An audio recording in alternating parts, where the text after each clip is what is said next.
Pensé que caería, no, mas nunca me has fallado, Dios.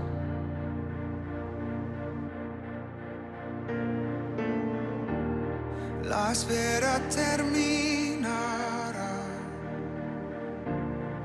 Sé que has vencido ya. Nunca me has fallado, Dios.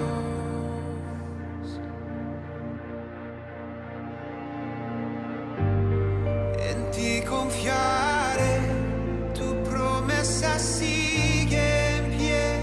Tú eres fiel, confiado andaré, en tus manos estaré. Siempre has sido fiel.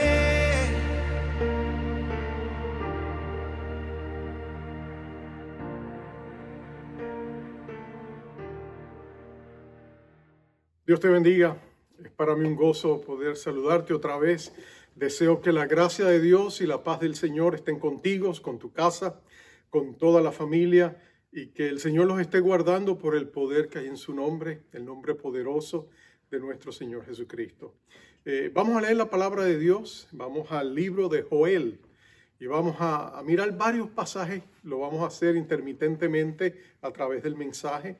Pero quisiera leer los primeros 3 para ponerlo en perspectiva. El libro de Joel tiene mucho que decirnos a nosotros en estos tiempos de aparente caos. En medio de toda la conmoción y el sacudimiento que estamos viviendo, el libro de Joel habla directamente de qué quiere Dios hacer en tu vida y en mi vida y en la vida de todo lo que nos rodea, en tiempos cuando estamos siendo estremecidos por algo como una plaga mundial, una pandemia. Quisiera leer los primeros 3 versos. Dice así el libro del profeta Joel. Palabra de Jehová que vino a Joel, hijo de Petuel. Oíd esto, ancianos, y escuchad todos los moradores de la tierra. ¿Ha acontecido esto en vuestros días o en los días de vuestros padres? De esto contaréis a vuestros hijos, y a vuestros hijos a sus hijos, y sus hijos a la otra generación. Y más adelante él va a describir la catástrofe, los resultados funestos de una gran plaga que vendría sobre la Tierra Santa, sobre el pueblo de Israel. Y de eso vamos a hablar un poquito más, pero vamos a pedirle a Dios que nos guíe en todo esto. Señor, yo te pido que bendigas tu palabra, porque tu promesa es que nunca vuelve a ti sin resultado. Siempre nos bendice, nos da vida, es alimento espiritual a todo nuestro ser. Y en esta preciosa oportunidad te pedimos, Espíritu Santo, toma tu palabra y trae fortaleza, esperanza a nuestras vidas en medio de lo que estamos viviendo. Mira a los que escuchan, a nuestros amados amigos y hermanos. Te pedimos que no importa dónde estén o en qué país se encuentren, que tu gracia, tu amor y tu misericordia les acompañe y descienda sobre ellos como un regalo de parte de ti. En el nombre glorioso de Cristo Jesús te lo pedimos. Amén. Amén. Hace unos días atrás escuchaba a un joven que decía, ¿cuándo va a parar? ¿Hasta cuándo esto va a continuar? ¿Cuál será el fin? Y en realidad, en medio de sus preguntas, en medio de su clamor, en medio de su confusión, realmente él estaba haciendo una pregunta que quizá estaba agazapada, escondida detrás de lo aparente. Y la pregunta es, ¿quién está en control de lo que está pasando? Porque si sabemos quién está en control, quizás sepamos cuándo va a parar, pero si nadie está en control, si esto es un avión que ya no tiene piloto, entonces, ¿qué podemos esperar? Bueno, la Biblia es clara. Dios Todopoderoso es soberano sobre toda su creación. Dios siempre está en control. Aunque veamos o estemos en circunstancias de aparente caos, la Biblia es clara. En medio de todo esto no hay despropósito. Nuestro Dios es un Dios de propósito, es un Dios que está empezando todo lo que vemos con el fin en mente. Y lo que Dios está haciendo es glorioso. Yo quisiera ilustrártelo de esta manera. En el Medio Oriente y quizás en algunos países donde todavía se cosecha el trigo, usualmente lo que se hace es que después que se cosecha se pone en unas canastas grandes y empieza a sacudirse, a zarandearse para que las partículas de tierra, de sucio, la hojarasca, la paja se salga. Pero como no es suficiente los orificios que están debajo de la canasta, ellos la levantan y la lanzan arriba al cielo y tiran el trigo al cielo para que el viento que pase se lleve eso. Pero el trigo vuelve a caer en la canasta de la persona que la tiene aguantada. Bueno, en cierta medida, Dios es el que tiene aguantada la canasta. Por razones soberanas, Él ha decidido estremecer el mundo. Él ha decidido llamar la atención al mundo. Él ha decidido que en esta hora Él va a lanzar todo arriba, y si nosotros estamos en esa canasta y estamos en los aires que se elevan, tú y yo podríamos pensar que estamos en total desconcierto, que no sabemos qué está pasando. En medio de nuestro estremecimiento estaríamos preguntándonos mientras nos elevamos en los aires, ¿qué está pasando? ¿Quién está en control de esto? Pero el Dios soberano tiene todo bajo control y todo va a volver a caer en el orden que Él desea que caiga. Al final de esta pandemia, Dios va a hacer muchas cosas. A nivel de naciones, Él va a realinear muchas naciones. Él va a restablecer ciudades y pueblos de manera diferente. La nueva normalidad va a implicar cambios estructurales de gobierno, de economía, a nivel mundial. Y Dios está a cargo de eso. Pero más allá de eso, tú y yo que somos creyentes en el Señor Jesucristo, es importante que tú y yo recordemos que el Señor también es Señor de su iglesia. De los labios de nuestro Señor Jesucristo se escuchó decir: yo edificaré mi iglesia y las compuertas de los infiernos no prevalecerán en contra de ella. Jesucristo dio una promesa inquebrantable. Él hizo un pacto irrompible con nosotros y Él dijo que Él, no nosotros, Él edificaría su iglesia. Nos usaría a nosotros para hacerlo, pero la primordial labor reconstructora o constructora de su iglesia caería en las manos del Dios Todopoderoso. Por eso es que al acercarnos en medio de toda la confusión que nos rodea, es vital, es importante que entendamos cuál es el propósito de Dios en todo esto, que entendamos que Dios está tratando también de despertar a su iglesia y de traer a ella nuevas realidades y levantarla a nuevos niveles de servicio, pero que solo podemos descubrir cuando pasamos por el camino del arrepentimiento, del quebranto, donde buscamos a Dios con corazones contritos y humillados y le decimos al Dios Todopoderoso: Señor, ten misericordia de nosotros. Y cuando recibimos de su gracia y de su amor, y cuando nuestras férreas voluntades se rinden a la voluntad soberana de Dios, cuando en nuestra confusión y en nuestro desmayo le decimos al Señor: Señor, te necesito, aquí está mi vida, úsala como tú quieres que la usemos. Entonces tú te sorprenderás de lo que Dios puede hacer en su iglesia si nosotros estamos completamente rendidos a Él. Hace muchos años atrás tuve una experiencia interesante. Estaba orando y mientras yo estaba orando no estaba pensando precisamente en nada de esto, pero inmediatamente sentí que en la pantalla de mi mente se presentó una imagen. Y esa imagen era la de una planta eléctrica. Y era inmensa, era enorme.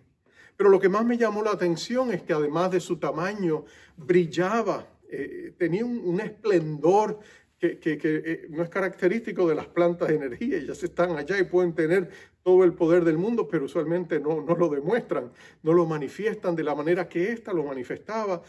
Este lugar resplandecía y la idea que vino a mi mente cuando yo veía esta planta termoeléctrica brillante, radiante, es que estaba llena de poder. Y era inmensa. Yo pensé, wow, esta planta eléctrica puede proveer la capacidad eléctrica de una pequeña ciudad o quizás de una mediana ciudad. Era inmensa.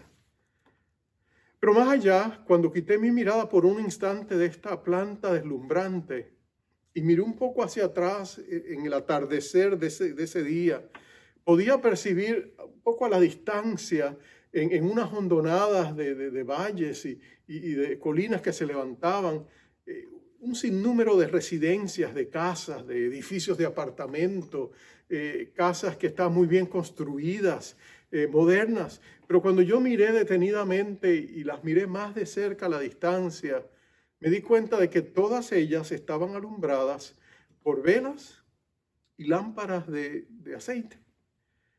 Y cuando yo miré aquello en las ventanas de las casas, en los ventanales, se notaban estas pequeñas velas encendidas y notaba los postes que estaban alumbrados por el fuego, por una llama más que por energía eléctrica.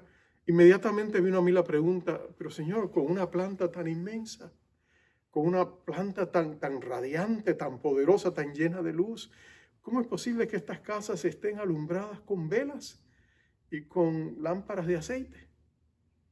Y fue entonces ahí que algo me dijo, o alguien me dijo, es que no están conectadas a la fuente de poder. Y después vino este sentido en mi corazón, que también me expresó el pensamiento y me dijo, esta es la iglesia del Señor en Norteamérica. Una iglesia rica en métodos, en estrategias, en programas, pero que tampoco están conectadas a la fuente de poder. Muchas veces estos programas, estas estrategias que son geniales, son puramente humanas. Pero Dios me estaba mostrando en ese día que debía orar por la iglesia en Norteamérica, porque necesitábamos una nueva visitación del poder de lo alto. Necesitábamos nuevamente el poder del Espíritu Santo. Muchas veces hemos descansado tanto en nuestras técnicas de mercadeo, en nuestros recursos y tecnología. Hemos dependido tanto de nuestros programas y de nuestras estrategias. Y nos hemos olvidado de doblar rodillas y humillarnos delante de Dios. Pedirle que sea Él quien dirija su obra.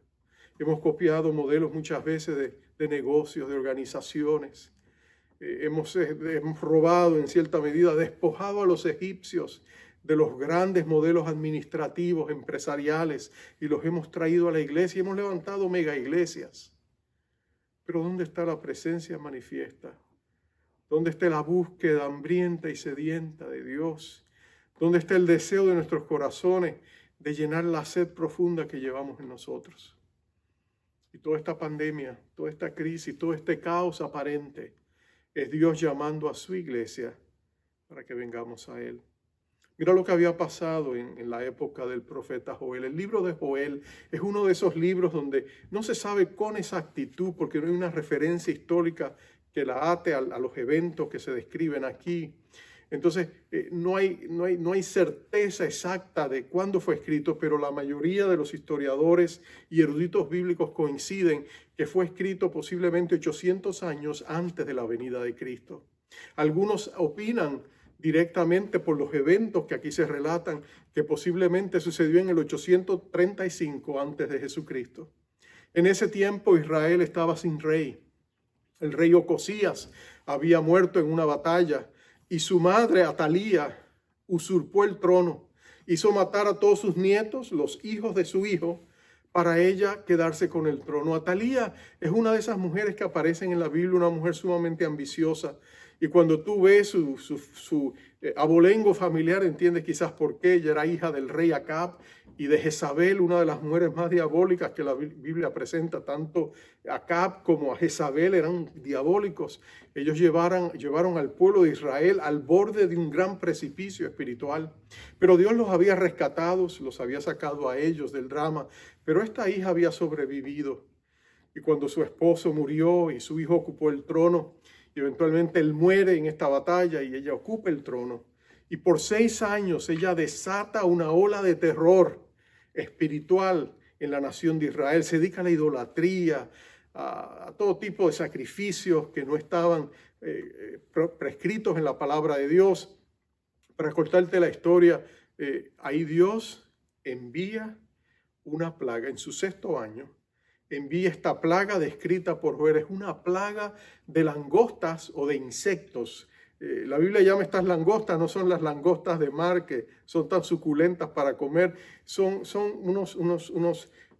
unos insectos que tienen alas, alados, que vuelan y devoran todas las cosechas.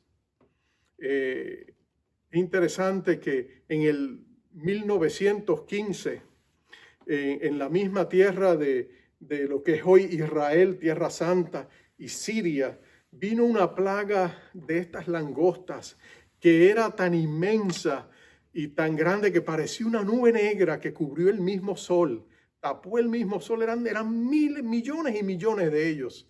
Y ellos vinieron y se depositaron sobre los cultivos que se habían hecho allí. No solamente eso, usualmente lo que sucede es que muchas de estas langostas vienen, las que son femeninas, las hembras vienen embarazadas y entonces cada una de ellas puede dar a luz hasta 100 huevitos y tú te puedes imaginar, dicen que en una yarda cuadrada tú puedes tener 75,000 huevos depositados. Imagínate, porque estos rápidamente se desempollan y luego se convierte en un ejército devorador. Porque aunque los pequeños no pueden todavía volar, sí pueden comer. Y devoran en cuestión de horas grandes.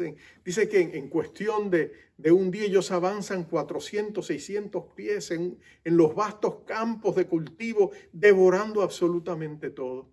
Y eso fue lo que pasó en Israel. Y en el primer capítulo ahí se te dice lo que ha pasado. Y se te describe el lamento, el dolor de todos, porque han perdido la cosecha. Ellos lo han perdido todo y dice que todos están tan tristes. Todos están sufridos porque han perdido el alimento, porque en una sociedad agrícola como la de Israel, perder la cosecha era perderlo todo. Era un colapso financiero, que es lo que muchas naciones están experimentando con este COVID-19.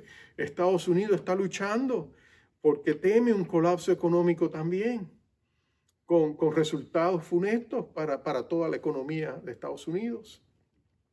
Asoló la vid esta plaga. Asolaron los cultivos de cebada, de trigo, todo fue devorado. Y el pueblo clamó llorando a Dios y preguntándole a Dios, pero ¿por qué, Señor? ¿Por qué lo has permitido?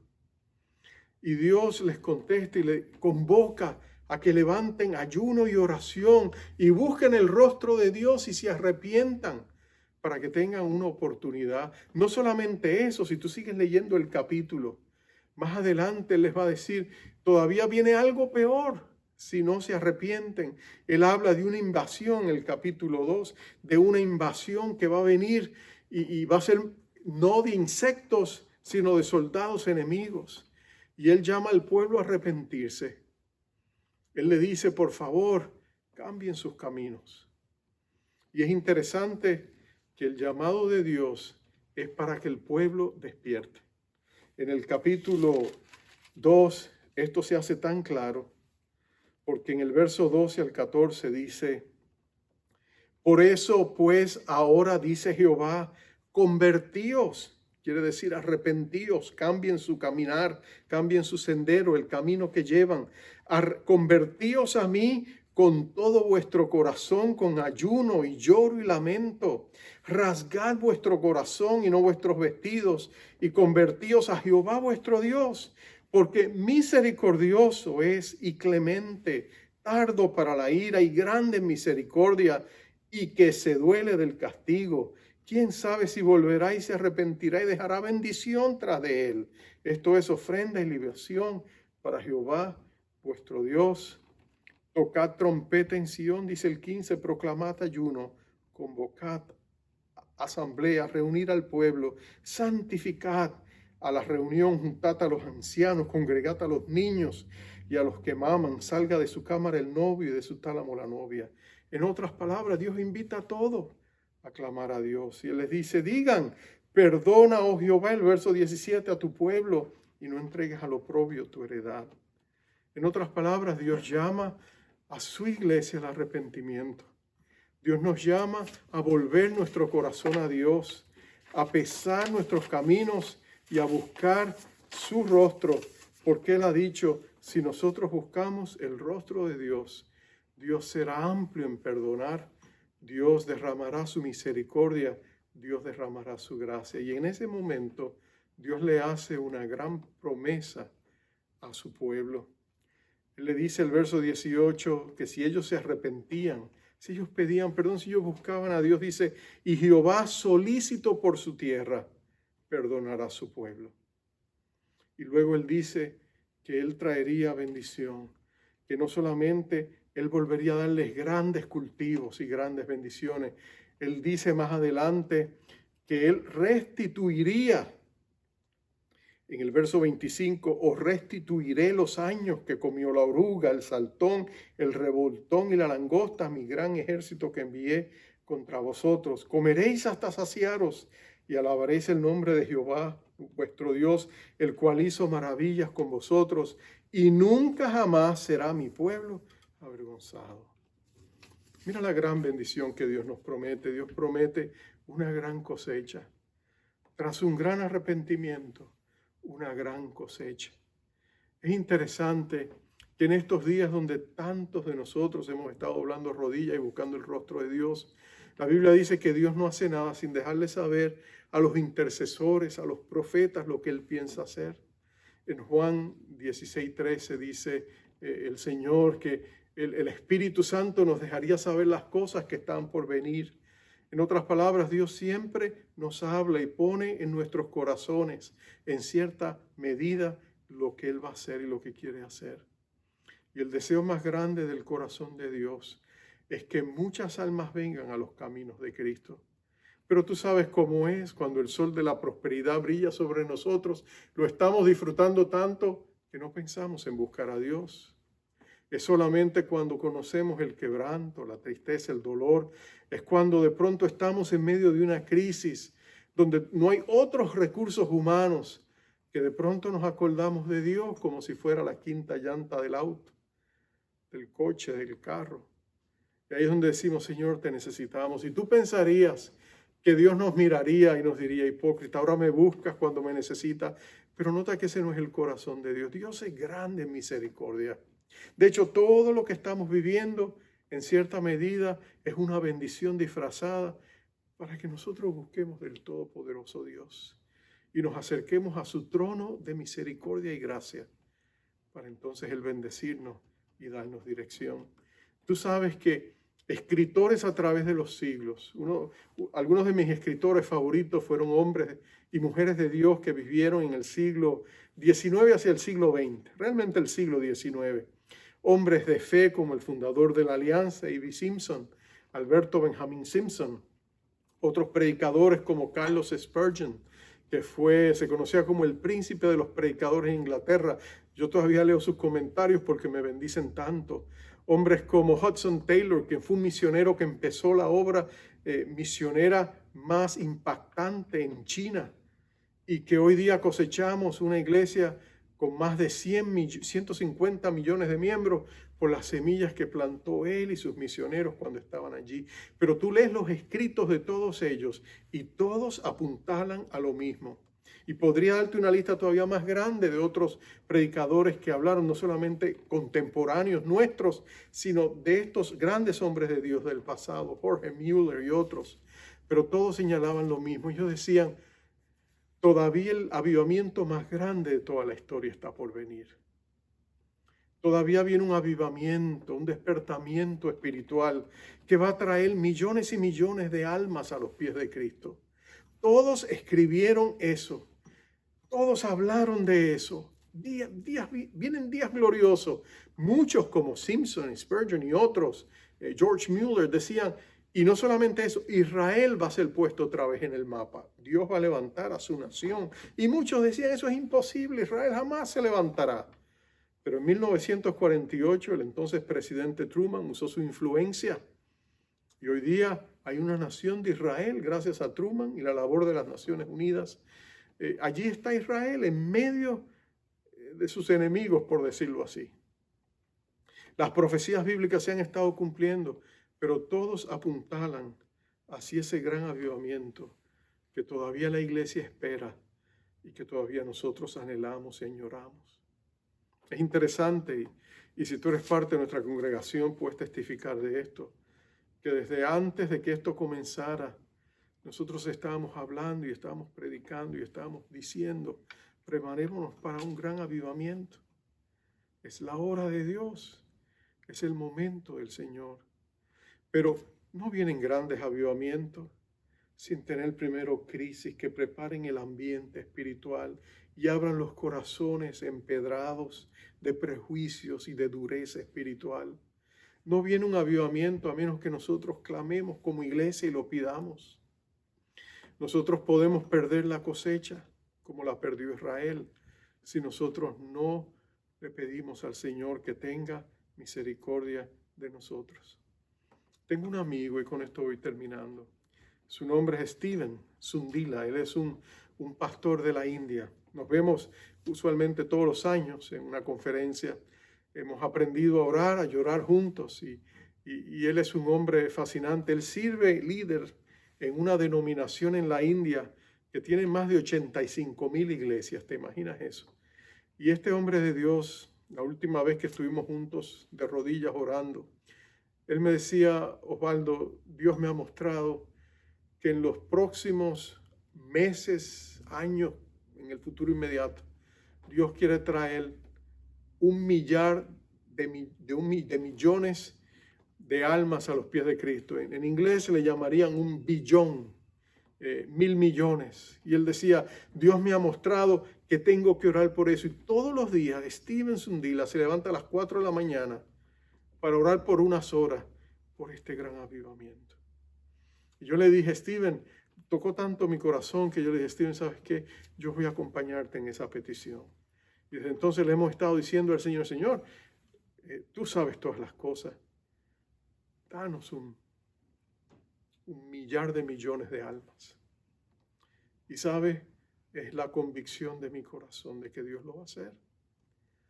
Dios no va a permitir que el diablo se lleve al infierno los más de 7 millones, millares de millones de almas que hay en la tierra.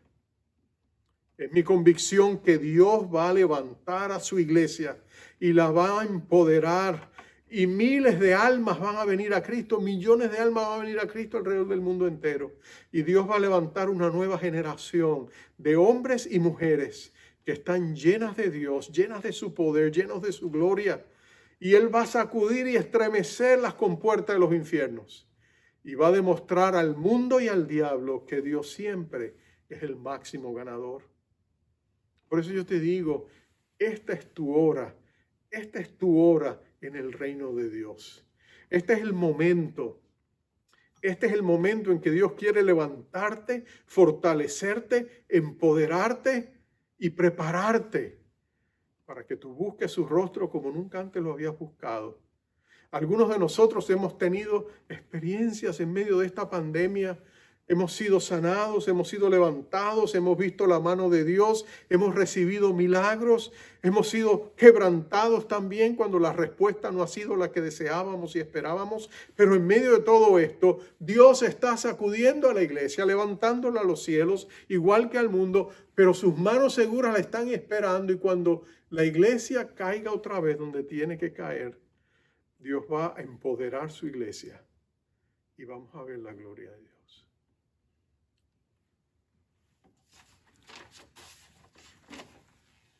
Aunque los gobiernos del mundo no lo quieren admitir, algo sucedió después del día de resurrección, como muchos pastores y cristianos habían sentido, de que después del día de la resurrección, esta gran pandemia de pronto iba a detenerse en ese paso arrollador que llevaba, que de alguna manera las alas iban a ser cortadas y que de ahí en adelante ya no sería lo mismo. Y así fue. Así fue. Expertos nos dicen que más o menos en esa fecha, dicen ellos, de pronto vimos que la curva empezó a doblarse.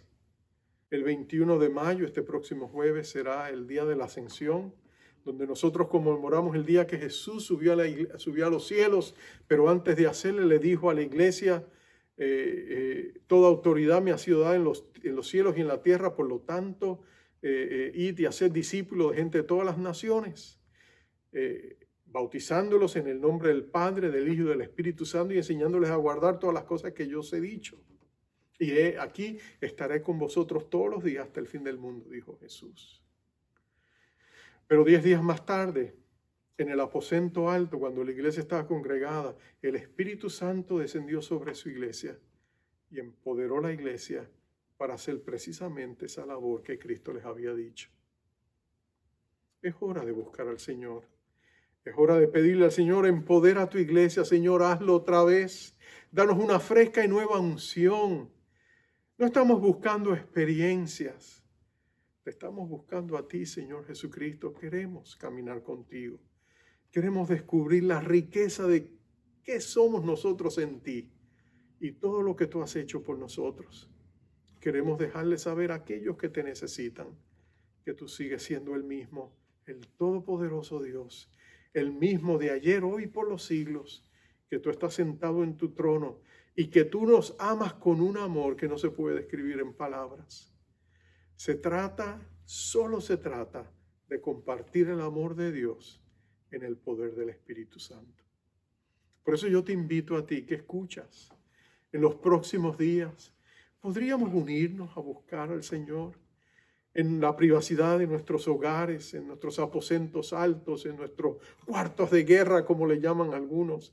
Podríamos escondernos en la presencia de Dios y clamarle al todopoderoso Dios: Señor, ten misericordia de nosotros, te necesitamos.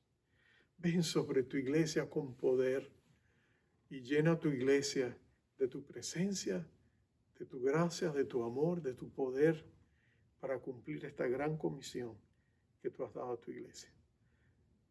Únete conmigo, hagamos eso y veremos la gloria de Dios. Vamos a orar. Padre amado, Señor, te damos gracias por el gran amor con que tú amas a cada uno de tus hijos.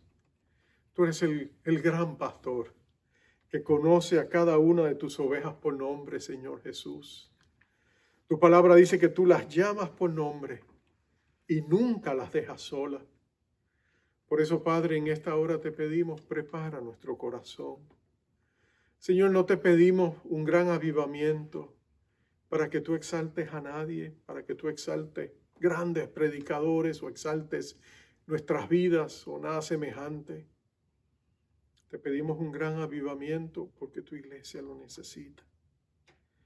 Porque hay un clamor de hambre y sed espiritual en nuestros corazones. Porque queremos descubrir todo el poder y la gracia que hay en ti para nosotros.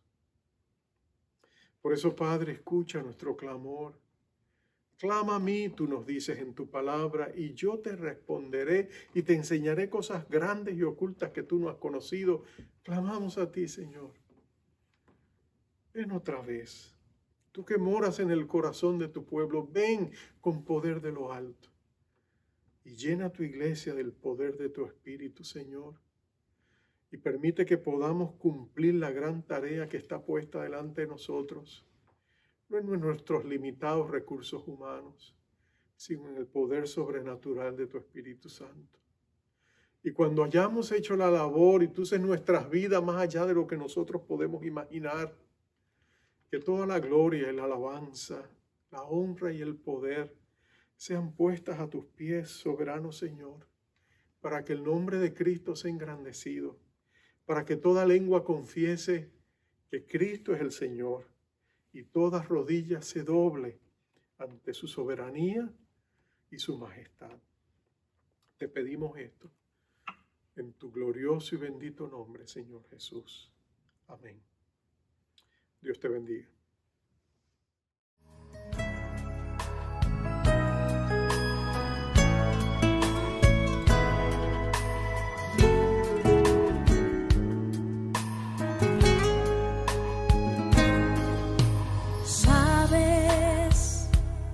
Tengo tanto para darte, si buscas mi rostro hoy, si vienes a mi presencia, dispuesto a darme tu alma y el corazón, abriré ventanas en medio de los cielos. Y caerá la lluvia, rebosando tu vida y todo tu lugar.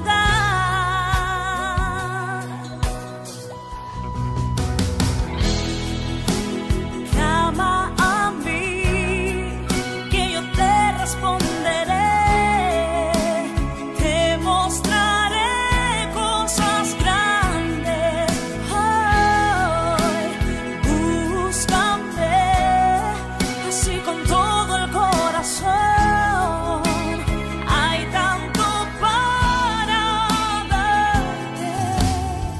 oh.